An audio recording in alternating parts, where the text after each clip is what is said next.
Pagkain Davao, kaya ang dahilan ng plano ni President Rodrigo Duterte na magpabalik-balik doon. Kung sarap din lang kasi, malamang mamiss niya ang kanyang mga paborito. Makidigong food trip na tayo kasama ng saksing si JP Soriano.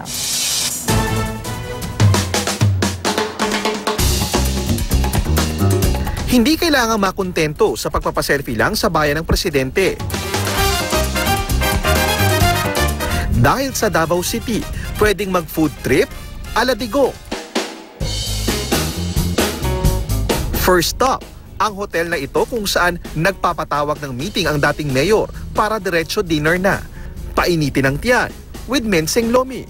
At nang lalong patok daw sa taste buds ni President Rodi, ang kumbapaw. Noong mayor pa si President Duterte, twice to thrice a week siya kung pumunta sa restaurant na ito para mag-meeting at kumain. At ilan lang daw sa mga pinakapaborito niyang kainin ay yung lomi at yung tinatawag na kumbapaw o yung braised pork at paw. Tikman natin. Gets ko na kung bakit niya ito paborito. Sing sarap daw ng timpla ng mga putahing favorite ni Digong ang kanyang karisma at galing makisama. He's very makatao. He can blend with all kinds of people.